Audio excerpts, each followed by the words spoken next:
40 మంది బాలులు ఉంటే వాళ్ళకి ఖచ్చితంగా ఒక టాయిలెట్ ఉండాలి. 25 మంది ఆడపిల్లలు ఉంటే వాళ్ళకి ఖచ్చితంగా టాయిలెట్ ఉండాలి. కానీ ఇక్కడ 400 మందికి ఒకటే టాయిలెట్, 400 మంది ఆడపిల్లలకు ఒకటే టాయిలెట్ వాడుతున్నారు. ఎంత దారుణంగా ఉన్నాయంటే ప్రైవేట్ విద్యా సంస్థలు దోపిడీనే ముందుగా ఉంటున్నాయి. సో ఇవన్నీ మనం ప్రశ్నించాలి. మనందరం మన హక్కుల కోసం పోరాడాలి. హక్కుల కోసం పోరాడితేనే మన విద్యార్థుల యొక్క భవిష్యత్తు మనం కాపాడగలుగుతాం. మనం ఎంతో కొట్లాడి నిధులు, నియామకాలు, నిబంధనలకు వచ్చి మనం పోరాడు జీవో 91 తెలంగాణ ప్రభుత్వం తీసుకొచ్చింది.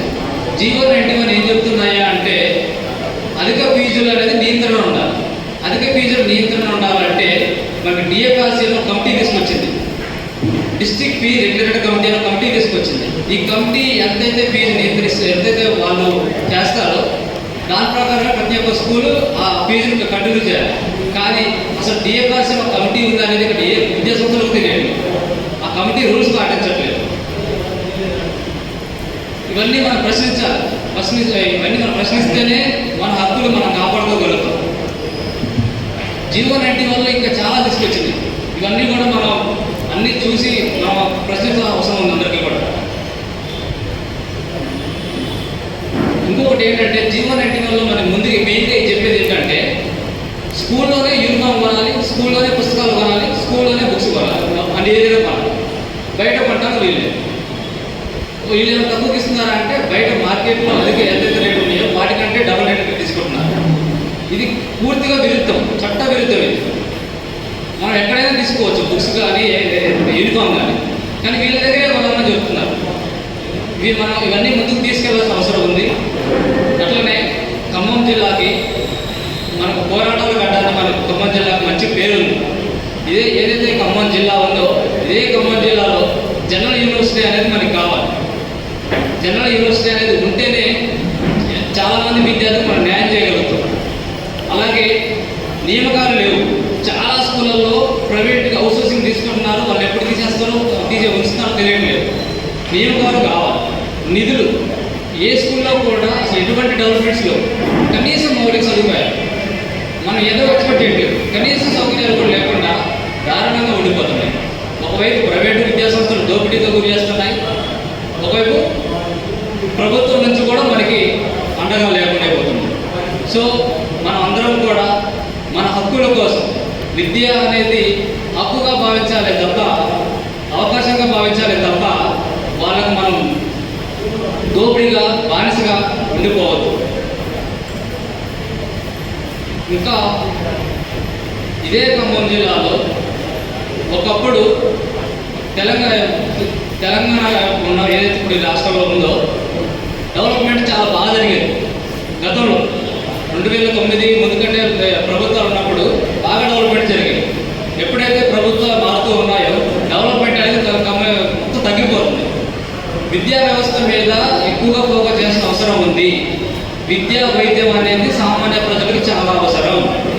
మిగతా వాటి మీద దృష్టి పెడుతున్నారే తప్ప విద్యా వ్యవస్థ మీద దృష్టి పెట్టలేదు. ఎక్కువగా ప్రైవేట్ విద్యాసంస్థలు అప్పగించడం, కాంట్రాక్టులు వాళ్ళకే ఇవ్వడం, సీట్స్ వాళ్ళకే కేటాయించడం, నాణ్యత ఏదైనా కూడా వాళ్ళకే చెప్తున్నారే తప్ప ఇక్కడ ఎక్కడ కూడా విద్యార్థులకి న్యాయం జరగట్లేదు. సో మన ద్వారా టీఎన్ఎస్ఎఫ్ ద్వారా మనం కొన్ని డిమాండ్ని అన్నీ కూడా కలెక్టర్ గారి ముందు పెట్టాల్సిన అవసరం ఉంది. ప్రతి ఒక్క డిమాండ్ మనం ముందుకు తీసుకెళ్ళి సాధ్యమైనంత వరకు అవి సక్సెస్ అయ్యే విధంగా అందరూ కూడా శ్రమించాలి, పోరాడాలి, మాట్లాడాలి. మన జిల్లాలో